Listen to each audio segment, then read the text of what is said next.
Today we are going to discuss case histories related to the electrolyte imbalance, acid-base disorder and pancreatitis. Okay? तो case history discuss करने से पहले we will discuss about these topics, है ना? क्या normal range होती है, क्या क्या साइन एंड सिम्टम्स होते हैं, तो एक बार आपको थोड़ा आइडिया लग जाएगा, फिर उसके बाद हम केस डिस्कस करेंगे. ओके, है ना? तो आप ध्यान से सुनिएगा.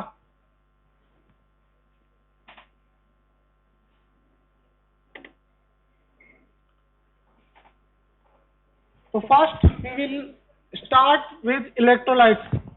बेटा इधर आजा, आजा आगे, आजा आजा आगे.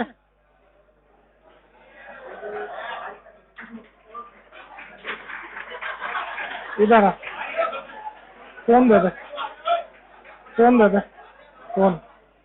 क्या नाम तेरा? बाहर चला जा, बाहर चला जा. गो.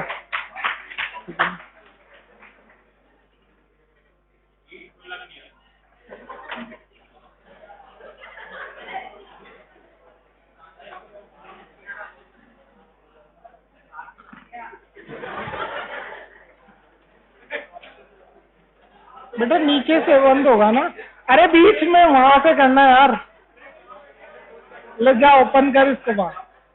अच्छा सुन, इधर आ, इधर आ, यहाँ खड़ा हो जा, है ना? वो उधर ही उस कॉर्नर में, कॉर्नर में.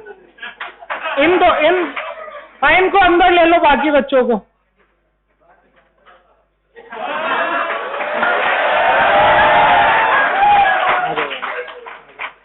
यहीं बैठ जाइए, सेकंड रो में यहीं बैठ जाओ. आजा आजा, आगे बैठ जा फर्स्ट रो में. इसको बंद कर दे वापस वैसे ही.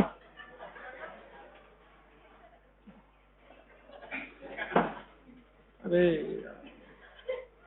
लड़के इधर फर्स्ट रो में बैठ.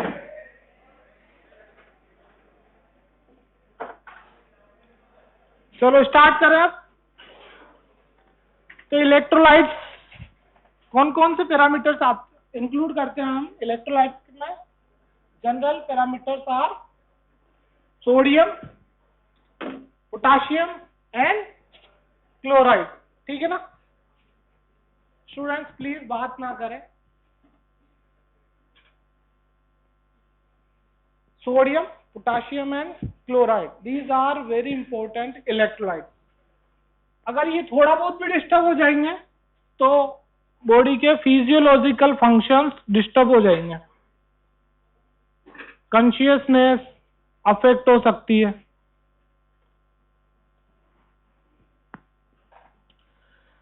सोडियम इज द केटायन और एनायन? केटायन.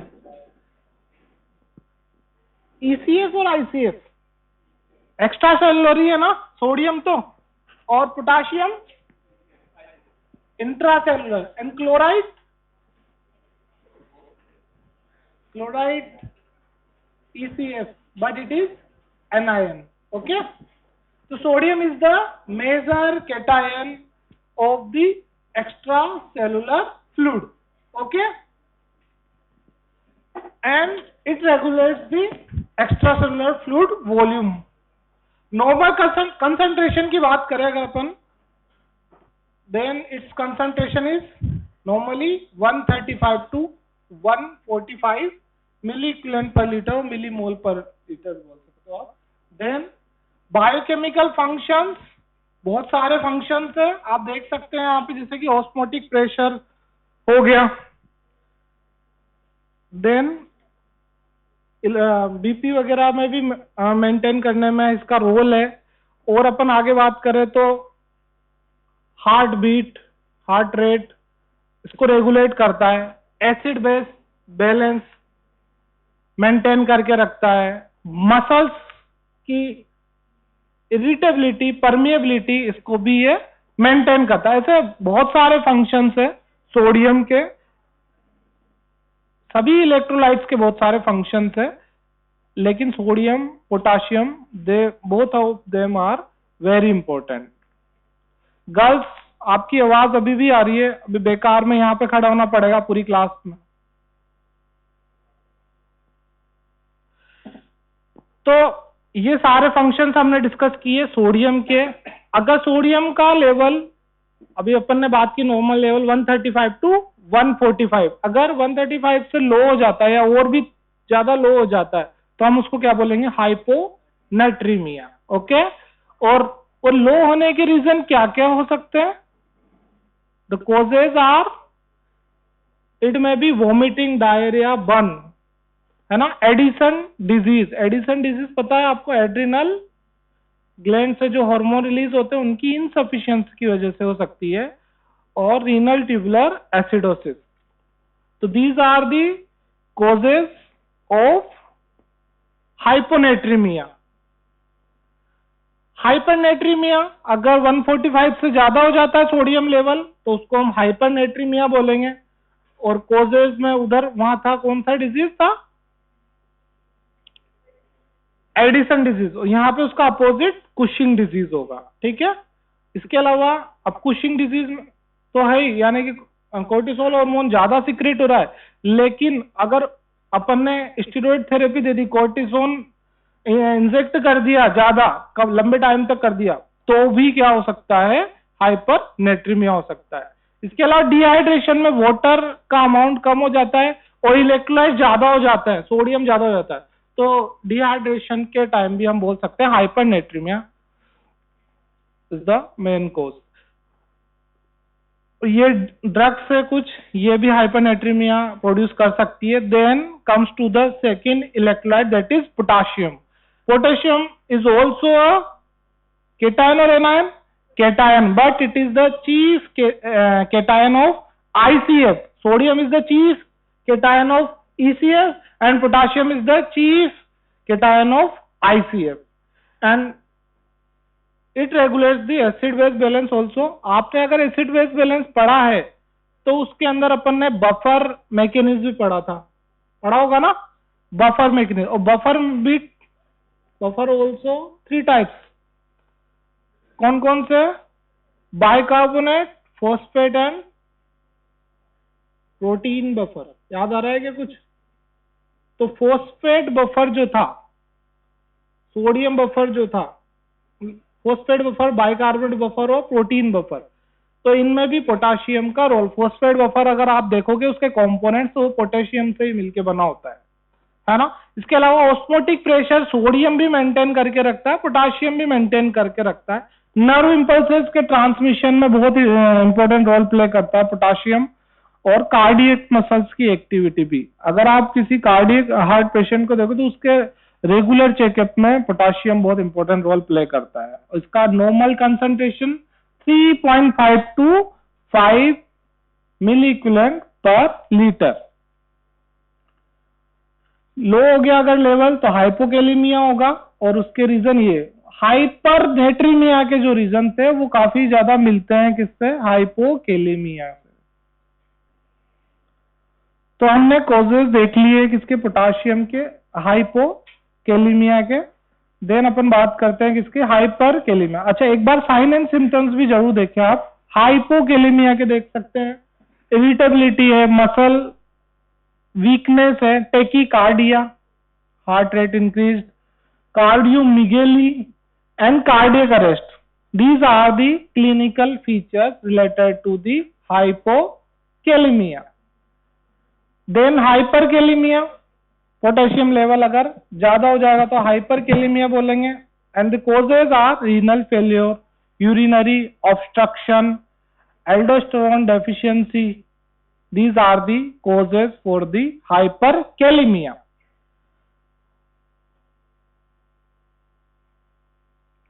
अब एक चीज बहुत इंपॉर्टेंट है, वो क्या है, पोटाशियम इज अ इंट्रासेलर और एक्स्ट्रासेलर? इंट्रासेलुलर, है ना। तो जो आरबीसी होगी, आरबीसी के अंदर होगा बाहर होगा?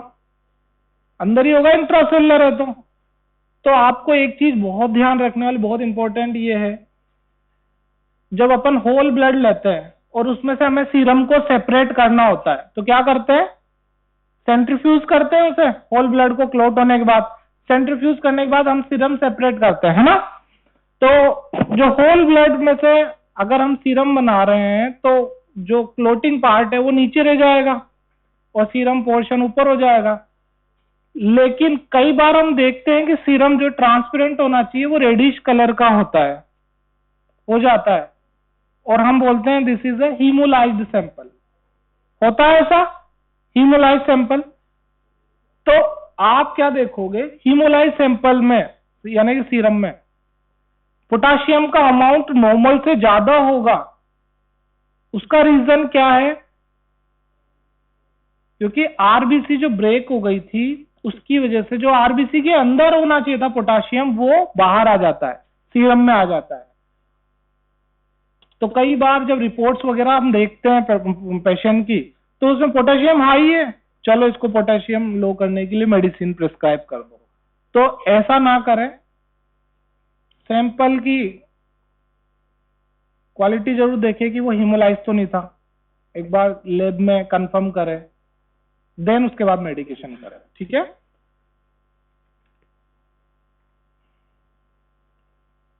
Sign and symptom for hyperkalemia. तो क्या साइन एंड सिम्टम्स होंगे? Depression, mental confusion, numbness, bradycardia, cardiac arrest. These are the clinical features for the hyperkalemia. अब आप देखोगे हाइपोकेलेमिया में क्या था? टेकीकार्डिया था, और यहाँ पे क्या है? ब्रेडिकार्डिया। तो इस चीज का थोड़ा ध्यान रखें। यहाँ डिप्रेशन है, वहां थोड़ा सा एक्साइटेबिलिटी हो सकती है। Then comes to the chloride. Chloride is the major anion in the ECF. Extracellular fluid का major anion क्या है? Chloride. And major cation of the ECF is sodium. और सोडियम क्लोराइड तो एक साथ ही चलते हैं, आपको ही पता होगा। तो इसलिए हम याद रखेंगे cation is of major cation of ICF is potassium, while major cation of ECF is sodium and major anion of ECF is chloride. तो ये कंफ्यूजन नहीं होना चाहिए। Chloride is very important in the formation of HCl। Obviously HCl में chloride तो आ ही रहा है ना, और HCl गैस्ट्रिक जूस बनाता है, that's why it is very important. बेटा दूर दूर खड़े हो जाओ, यहाँ पे भी बात ही कर रहे हो आप। Chloride ions are also involve in chloride shift, ये आप पढ़ चुके हो है ना। Chloride concentration in CSF is higher than any other body fluid. अगर हम बाकी सभी बॉडी फ्लूइड्स की बात करें, जैसे क्या क्या कौन कौन से हो सकते हैं body fluids? It may be pleural fluid, it may be ascitic fluid, it may be synovial fluid और अदर ड्रेन फ्लूइड, है ना। तो कोई भी फ्लूइड हो, लेकिन क्लोराइड की कंसंट्रेशन अगर हम सभी में देखें तो सबसे ज्यादा किसमें होगी? CSF के अंदर। CSF में cerebro spinal fluid. Normal level कितना होता है क्लोराइड का? 96 to 106, है ना। 110 तक भी याद रख सकते हो, 90 to 110 भी ठीक है। Disorders of chloride metabolism. तो अगर क्लोराइड कम होगा तो हाइपोक्लोरेमिया, उसमें क्या होगा? 90 से कम चला जाएगा क्या? क्लोराइड, तो हाइपोक्लोरेमिया बोल देंगे उसको हम। और कॉजेज क्या हो सकते हैं? Excessive vomiting. ऑब्वियसली अगर वॉमिटिंग होगी तो उसमें इलेक्ट्रोलाइट्स तो लो होंगे ही, सही ना। सोल्ट की डेफिशिएंसी हो जाती है, सोडियम और क्लोराइड दोनों डेफिशिएंट हो जाते हैं, HCl भी लॉस्ट हो जाता है। देन एक्सेसिव स्वेटिंग, स्वेटिंग भी अगर ज्यादा हो रही तो आपको पता है स्वेटिंग के अंदर तो सोल्ट होते ही हैं, सोडियम क्लोराइड होते हैं, तो उनकी डेफिशिएंसी हो सकती है। एडिसन डिजीज हमने हाइपोनेट्रीमिया में भी बात की थी, तो हाइपोनेट्रीमिया और हाइपोक्लोरेमिया लगभग सिमिलर, याद रखना है अपने को, ठीक है। देन हाइपर क्लोरेमिया की बात करते हैं। क्लोराइड लेवल अगर 110 से ज्यादा हो जाता है तो हम उसको हाइपर क्लोरेमिया की कैटेगरी में रखेंगे, और उसके कॉजेज भी जैसे हाइपर नेट्रीमिया के थे उसी तरह से डिहाइड्रेशन, कुशिंग सिंड्रोम, डायरिया, ये सब हो जाएंगे। Next comes to the acid base balance and disorder. अच्छा, एसिड बेस बैलेंस एक बार फास्ट रिकैप करेंगे हम। नॉर्मल ब्लड pH इज, बोलो, 7.4। अगर इससे लो होगा तो, और अगर हाई होगा तो अल्केलोसिस, है ना। अच्छा, ब्लड की पीएच वैसे अपन 7.4 बोल रहे हैं, दैट इज एसिडिक और एल्केलाइन? एल्केलाइन, स्लाइटली एल्केलाइन, क्योंकि 7 तक 7 न्यूट्रल है, 7 से नीचे एसिडिक और ऊपर एल्केलाइन। तो हम ये बोल सकते हैं ब्लड की पीएच कैसी होती है? Slightly alkaline. Okay, then buffer क्या होते हैं? Maintain the pH. हम ये बोल सकते हैं कि buffer are the solution, they resist the changes in pH. PH में थोड़ा बहुत भी चेंज होगा तो बफर एक्टिवेट हो जाएंगे और वो वापस नॉर्मल करने का ट्राई करेंगे, है ना? तो बफर भी हो गया। अब पीएच को मेंटेन करने के लिए कितनी मैकेनिज्म होती है? There are 3 mechanism. First one is buffer mechanism, second one is respiratory mechanism and third is renal mechanism. बोलो भाई, इतना तो पता होगा। The first line of defence is buffer, second line of defence is respiratory mechanism, and final defense mechanism is renal mechanism. तो respiratory और buffer mechanism इतना important नहीं है जितना रीनल मैकेनिज्म है। व्हाई? रीजन क्या है?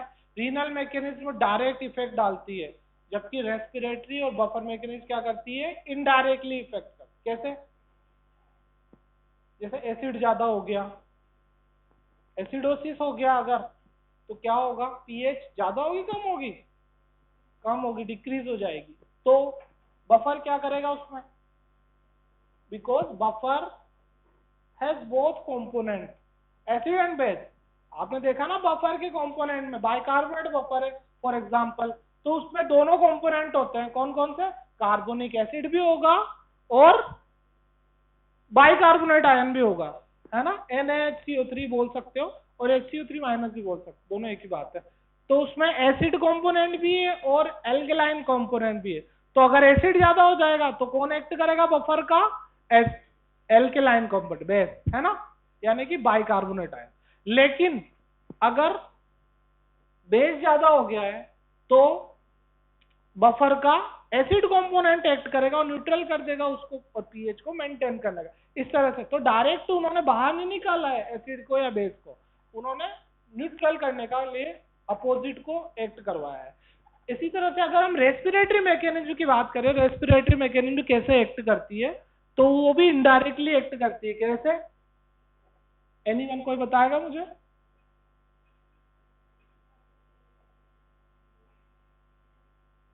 हाइपर वेंटिलेशन एंड हाइपोवेंटिलेशन के थ्रू, है ना? अगर एसिड ज्यादा हो जाएगा तो क्या करेंगे? हाइपर कर देंगे उसको करेक्ट करने के लिए, या हाइपो? बोलो, हाइपर करेंगे। चलो कंसेप्ट से समझ लेते हैं एक बार। एसिड ज्यादा हो गया यानी कि H2CO3 ज्यादा है। H2CO3 ब्रेक होगा किसमें? H2O प्लस CO2 में, है ना? तो CO2 को अगर हम बाहर निकाल दें ज्यादा तो अंदर CO2 नहीं रहेगी, तो H2CO3 वापस नहीं बनेगा ना। तो इसलिए CO2 को ज्यादा बाहर निकालना है, मतलब रेस्पिरेटरी रेट इंक्रीज करना है, मींस हाइपर वेंटिलेशन कर देंगे हम। तो हाइपर वेंटिलेशन के थ्रू हम एसिडोसिस को प्रिवेंट कर सकते हैं या फिर करेक्ट कर सकते हैं। इसका जस्ट रिवर्स कर देंगे हम। एल्केलोसिस कंडीशन में क्या करेंगे? रेस्पिरेटरी मैकेनिज्म हाइपो वेंटिलेशन कर देगी, उससे CO2 अंदर ही रिटेन रहेगा और अगर CO2 ज्यादा है तो वो H2O के साथ रिएक्ट करके कार्बोनिक एसिड बनाएगा। इस तरह से एल्केलोसिस को इफेक्ट को थोड़ा सा कम कर देगी रेस्पिरेटरी में। While renal mechanism direct effect डालती है। कैसे? अगर एसिड ज्यादा हो गया तो डायरेक्ट बाहर निकाल देगी H+ आयन को यूरिन के थ्रू, अपने आप मेंटेन हो जाएगा, है ना? एक्सक्रीशन बढ़ा देगी और रीअब्जॉर्प्शन कम कर देंगे। इसी तरह से रिवर्स कर दूं मैं, एसिड बेस ज्यादा हो गया अगर तो H+ को रिटेन कर देंगे, रीअब्जॉर्प्शन इंक्रीज कर देंगे, और बेस जो है उसको एक्सक्रीशन इंक्रीज कर देंगे। सिंपल। तो renal mechanism, that's why it is the final defence mechanism. तो हम ये सारा कुछ देख चुके हैं। एसिडोसिस 7.4 से ज्यादा हो गया तो एसिडोसिस हो जाए, सॉरी कम हो गया तो एसिडोसिस हो जाएगा, और ज्यादा हो गया तो एल्केलोसिस हो जाएगा। ये सारी मैकेनिज्म हम देख चुके हैं। अब एक डिसऑर्डर्स की बात कर लेते हैं ना। तो 2 टाइप्स के डिसऑर्डर है, एसिडोसिस और एल्केलोसिस भी सब टाइप्स है इनके। कौन कौन से? Metabolic and respiratory. मेटाबॉलिक और रेस्पिरेटरी का सिंपल सा फंडा बता देता हूं मैं याद करने के लिए। अगर मेटाबॉलिक है तो हम क्या बोलेंगे, क्या कोज हो सकता है?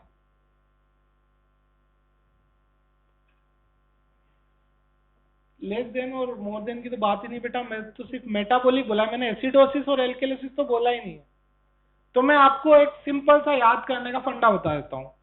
मेटाबॉलिक वर्ड आ जाए तो आप किस पे कंसंट्रेट करोगे? बाइकार्बोनेट आयन पे, HCO3 माइनस, सिर्फ उसी की वही कोज है। और अगर रेस्पिरेटरी आ जाए तो किसको आप किस पे कंसंट्रेट करोगे? H2CO3 या CO2, एक ही बात है दोनों। H2CO3 की बात करेंगे। अब ध्यान से समझना, अब मैं बोलता हूं मेटाबॉलिक एसिडोसिस तो क्या कोज होगा? मेटाबॉलिक है तो किस पे जाएंगे हम? बाइकार्बोनेट आयन पे। और एसिडोसिस है तो बाइकार्बोनेट आयन कम होगा या ज्यादा होगा? डिक्रीज होगा ना, बिकॉज बाइकार्बोनेट बेसिक नेचर है, एल्केलाइन नेचर है, तो एल्केलाइन तो कम ही होगा। सिंपल। तो metabolic acidosis means bicarbonate decrease होने की वजह से हुआ।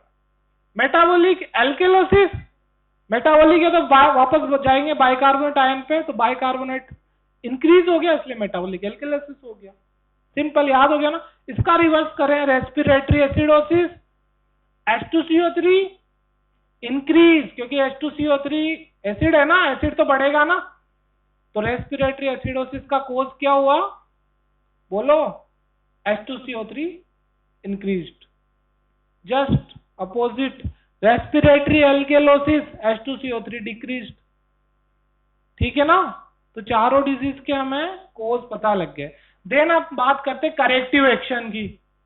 करेक्टिव एक्शन एक सिंपल सा फंडा याद करो, रिवर्स होता है करेक्टिव एक्शन। मेटाबॉलिक अगर डिजीज है तो करेक्टिव एक्शन रेस्पिरेटरी होगा, रेस्पिरेटरी अगर डिजीज है तो करेक्टिव एक्शन मेटाबॉलिक होगा। बस दैट्स इट। इसमें आपका कंप्लीट हो गया एसिड बेस डिसऑर्डर। आप चाहे तो देख सकते हैं यहाँ पे, देखो मेटाबॉलिक एसिडोसिस किसकी बात करेंगे? मेटाबॉलिक वर्ड आ जाए तो बाइकार्बोनेट आयन, और एसिडोसिस है तो ये इसकी नेचर कैसी थी? एल्केलाइन, तो ये डिक्रीज हो जाएगा, डेफिशिएंट हो जाएगा। ठीक है ना। मेटाबॉलिक तो बाइकार्बोनेट, एल्केलोसिस तो इंक्रीज। रेस्पिरेटरी मतलब कार्बोनिक एसिड, एसिडोसिस है तो हाई हो गया। रेस्पिरेटरी मतलब कार्बोनिक एसिड और एल्केलोसिस है तो कम हो गया। सिंपल। ठीक है ना। अब तो क्लियर, अब तो गलत नहीं करोगे ना, लिख दोगे ना एग्जाम में। और करेक्टिव एक्शन रिवर्स होगा, अगर मेटाबॉलिक डिफेक्ट है तो करेक्टिव एक्शन रेस्पिरेटरी होगा, रेस्पिरेटरी डिफेक्ट है तो करेक्टिव एक्शन मेटाबॉलिक हो जाएगा। सिंपल। एक नॉर्मल रेंजेस भी देख सकते हैं आप सबकी। पीएच की नॉर्मल रेंज आपको पता है, बाइकार्बोनेट आयन की नॉर्मल रेंज 22 टू 26 मिलीमोल पर लीटर। क्लोराइड की हम डिस्कस कर चुके हैं, पोटाशियम सोडियम भी देख चुके हैं। पार्शियल प्रेशर ऑफ ऑक्सीजन 95 के अप्रोक्स होती है, और PCO2 40 तरह। ठीक है। देन लास्ट टॉपिक पेनक्रियाटाइटिस पे आ जाते हैं। पेनक्रियाटाइटिस सिंपल सब आपको पता है, inflammation of the parenchyma of the pancreas gland. It may B acute और क्रोनिक। अब आप देखिए, डायग्नोसिस करने के लिए एक्यूट पेनक्रियाटाइटिस के डायग्नोसिस के लिए हम प्रीफर करते हैं अमाइलेज लाइपेज, है ना। एंड अगर सीवियरिटी को हमें करना है प्रेडिक्ट तो हम जाएंगे किस पे? CRP और IL-6 एंड PCT प्रोकैल्सिटोनिन। देन अगर पेनक्रियास का नेक्रोसिस हो जाता है तो हम एडिपोसाइटोकाइंस और MMP9 पे जा सकते हैं। तो एक्यूट पेनक्रियाटाइटिस इंफ्लेमेटरी कंडीशन है, और इसमें क्या हो सकता है? एब्डोमिनल पेन हो सकता है, और उसकी वजह से पेनक्रियाटिक एंजाइम भी इंक्रीज हो सकते हैं ब्लड और यूरिन दोनों में। Mainly pancreatitis enzyme amylase and lipase होते हैं। Amylase is the investigation of choice in diagnosis of acute pancreatitis, और इस नॉर्मल रेंज होता है 30 to 110 यूनिट पर litre. During pancreatitis it elevates within 24 hours and return to normal within 3 days. Okay. Then lipase पे आ जाते हैं हम। It is more specific in pancreatitis, है ना। तो अगर आपसे पूछा जाए एमाइलेज और लाइपेज में ज्यादा स्पेसिफिक क्या है पेनक्रियाटाइटिस के लिए, दैट इज लाइपेज। ओके, क्योंकि ये ज्यादा लंबे टाइम तक इंक्रीज्ड रहता है ना। नॉर्मल वैल्यू 23 to 300 यूनिट पर लीटर। बेटा बैठ जाओ, सेकंड रो में बैठ जाओ, जाइए बैठिए, बात मत करना, आप अलग अलग बैठो, आप एक उधर बैठो एक इधर बैठो। सुना आपने?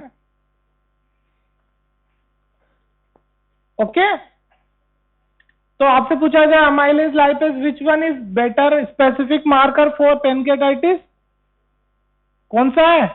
लाइपेज, है ना। नींद आ रही थी क्या? अभी थैंक यू नहीं बोलोगे, अभी टाइम है। अब हम केस डिस्कस करें, अभी हम कंडीशंस देखिए, अब हम केस डिस्कस करने वाले हैं, ठीक है। तो ग्रुप 1 रोल नंबर 1 to 30 आपके लिए ये केस है ना। बाकी सब समझेंगे पढ़ेंगे, लेकिन अभी आंसर नहीं बोलेंगे। फर्स्ट ग्रुप पढ़िए जल्दी से, क्या केस है जल्दी से पढ़िए और फिर क्वेश्चंस के आंसर देना। A 45-year-old male present with intense pain in epigastric and periumbilical region. Pain is radiating to back and it is associated with vomiting. He had 2 episodes of vomiting while coming to the hospital and he has low-grade fever. He is chronic alcoholic, indulged in alcoholism for past 15 years. On palpitation, distended and tender abdomen. On auscultation, bowel sounds were absent. Serum amylase level is 280 unit per liter and lipase level is 1000 unit per liter. What is the diagnosis on the basis of biochemical finding? Acute pancreatitis. Easy है, ये तो सबको पता है क्योंकि amylase lipase दिए हुए हैं, मीन्स वो है क्योंकि हाई है ना अमाइलेज और लाइपेज दोनों का level. Next question, what is the criteria of diagnosis of acute pancreatitis? Amylase lipase level, है ना।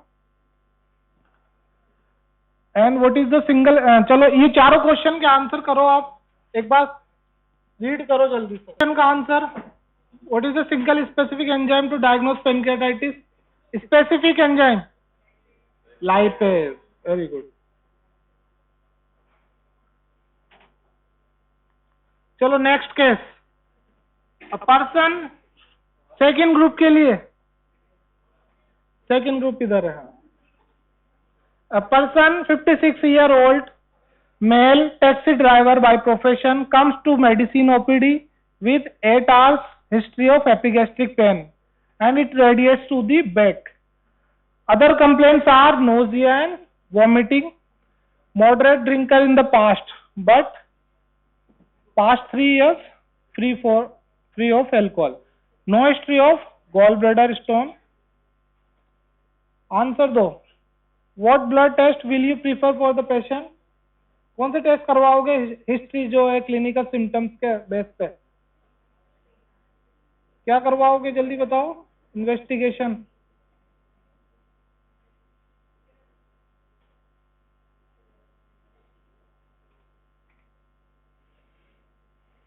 सिंपल है ना, माइलेज लाइपेज ही तो करवाओगे यार।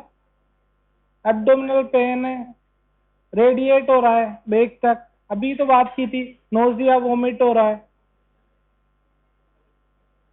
Very poor. चलो नॉर्मल रेंज बताइए इन्वेस्टिगेशंस की। अमाइलेज और लाइपेज की नॉर्मल रेंज होता है सेकंड ग्रुप। बेटा बात नहीं, अपना अपना याद रखो, बात नहीं,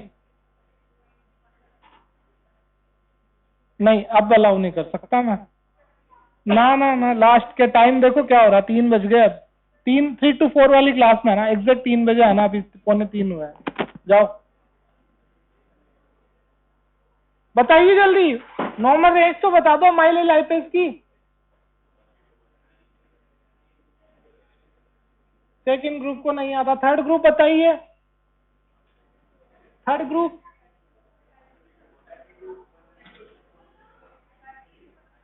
normal range of mileage is 3210 unit पर लीटर। लाइपेज 23 to 300 यूनिट पर लीटर।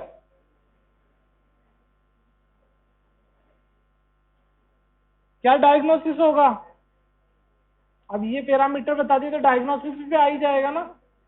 क्या होगा बोलो, डायग्नोसिस क्या होगा?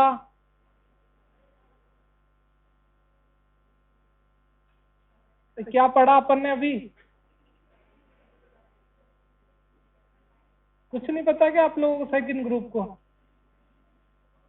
तो फिर ये अदर इन्वेस्टिगेशन तो क्या ही बता पाओगे आप।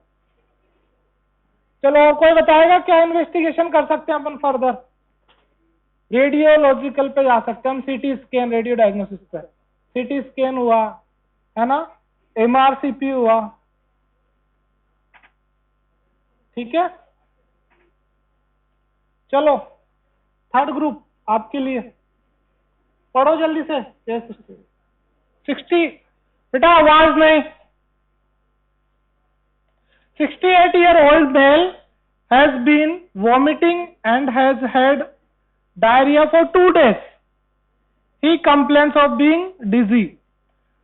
Nurse assesses his physiological status and notes that his muscles are weak, muscle weakness. His abdomen is distended and bowel sounds are absent. किसमें पढ़ा था अपन ने? bowel sounds are absent, याद करो। Other symptoms are weakness, fatigue, muscle cramps, muscle weakness, palpitation, constipation and arrhythmia. Electrolyte imbalance होगा, इतना तो मैंने बता दिया। कौन सा इलेक्ट्रोलाइट का इम्बेलेंस होगा ये आप बताओ?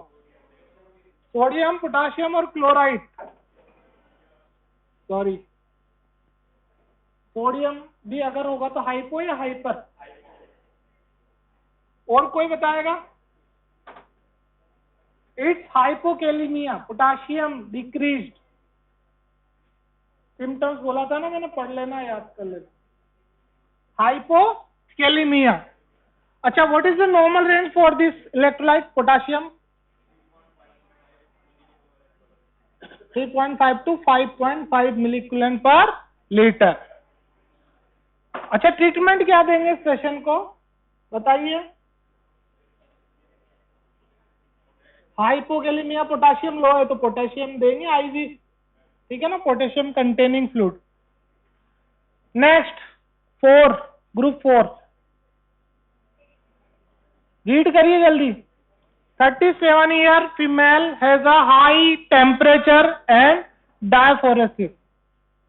She has been nauseated and has taken only Zingerel for the last several days. And her lab test revealed sodium is 129, potassium is 3.7. Of कर ले बेटा, ऑफ कर ले उसको जल्दी से। What type of electrolyte imbalance बताइए? ग्रुप 4, आवाज नहीं। ग्रुप 4 आंसर दीजिए। हाइपोनेट्रीमिया, सोडियम लेवल लो दिख ही रहा है वो यहाँ पे। इधर आ लड़के, इधर आ, इधर आ जा बेटा, इधर आ जा जल्दी। यहाँ तेरे से बोला था ना ऑफ कर ले, फिर भी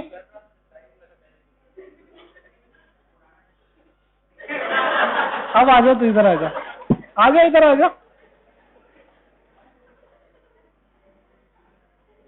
स्विच ऑफ कर दे उसको, डायरेक्ट साइलेंट मत कर, स्विच ऑफ कर दे। कर दिया? अब इधर कर। इधर दे देना, साउंड तो नहीं आएगा ना।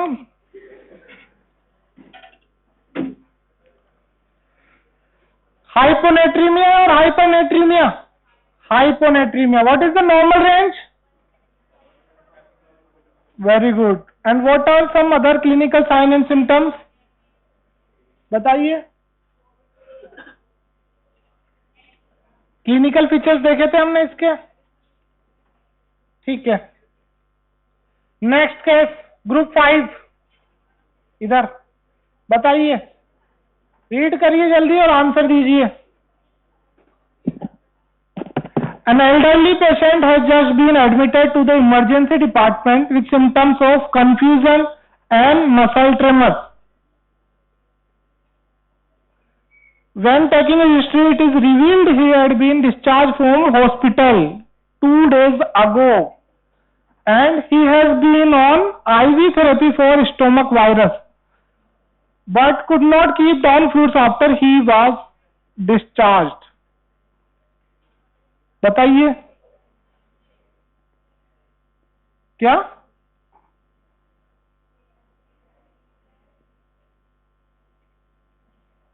क्या होगा?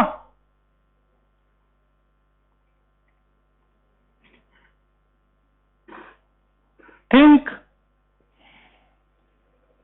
ग्रुप 5 एक्टिवेट हो जाओ।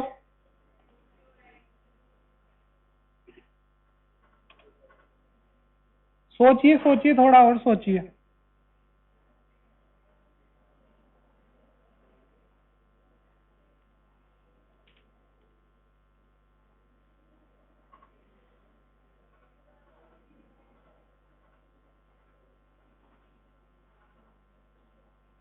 It's हाइपरनेट्रीमिया, sodium level high. देखो क्लोराइड इतना ज्यादा इफेक्ट डालता नहीं है, तो सोडियम या पोटेशियम पे कंसंट्रेट करिए आप, है ना।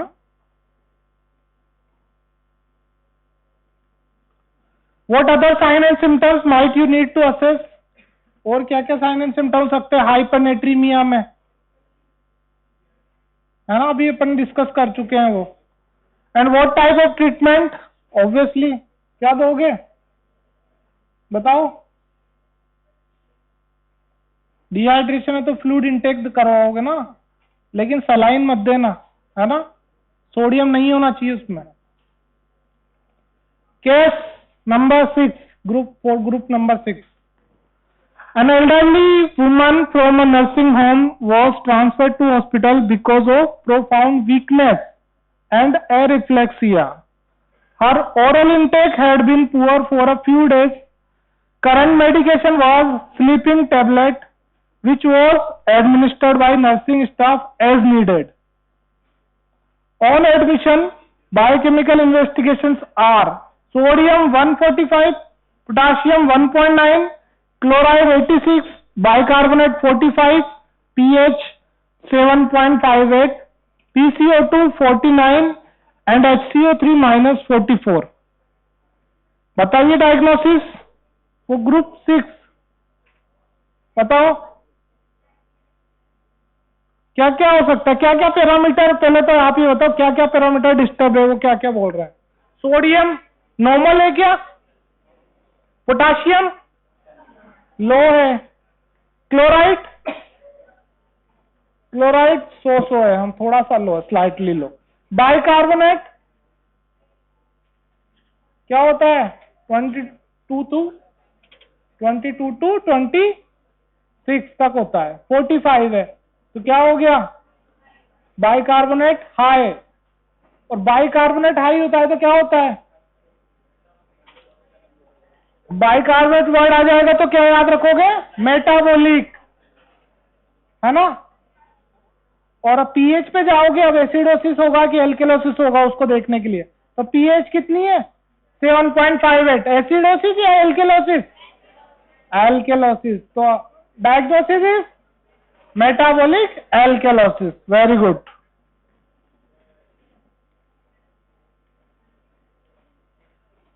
Which biochemical parameter indicates which disorders?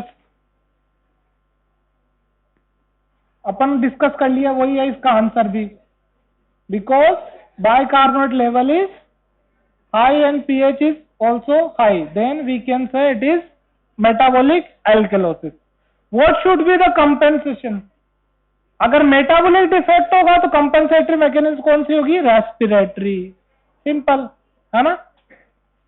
चलो case 7, group number 7, interpret the data and give the type of acid base disturbance. Blood pH is 7.12, PCO2 is 80, bicarbonate level is 26 and H2CO3 is 20.7. तो what are the causes for the condition? क्या होगा बताओ, बताइए जल्दी। Acidosis या alkalosis? Acidosis, pH लो है। Respiratory और metabolic? Respiratory हो, क्योंकि मेटाबॉलिक बाइकार्बोनेट लेवल तो नॉर्मल है ना, H2CO3 लेवल हाई है। What will be the compensatory mechanism? Compensatory क्या होगी? रेस्पिरेटरी डिफेक्ट है तो metabolically. Case number 8, group 8, read करिए जल्दी बेटा, आवाज नहीं। ग्रुप 8 रीड करिए। Patient was operated for intestinal obstruction, had continuous gastric aspiration for 3 days, blood pH is 7.5, PCO2 is 50 and bicarbonate is 30, sodium level 130, potassium 2.9, chloride 95। क्या क्या लगता है आपको इससे, क्या क्या अबनॉर्मल है? अच्छा, एसिडोसिस होगा, एल्केलोसिस होगा? बोलो ग्रुप 8, एसिडोसिस और एल्केलोसिस? एल्केलोसिस मोर देन 7.4 है ना, एल्केलोसिस। अच्छा, कौन सा, रेस्पिरेटरी और मेटाबॉलिक? बोलो।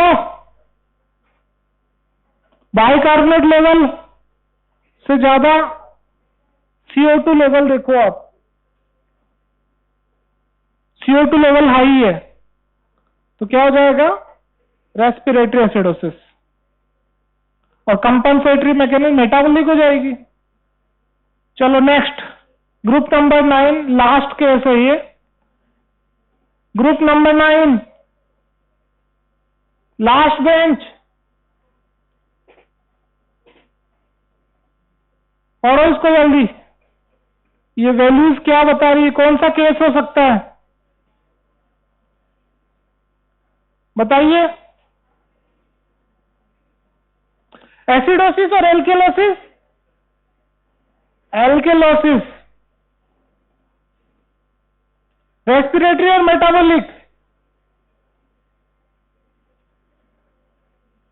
रेस्पिरेटरी, बाइकार्बोनेट नॉर्मल है क्योंकि, ठीक है। कंपनसेटरी अपोजिट हो जाएगी, मेटाबॉलिक, ठीक है। तो ये था आपका case history related to the acid base disorder, pancreatitis and electrolyte imbalance, ठीक है। तो कुछ तो आइडिया लगा होगा।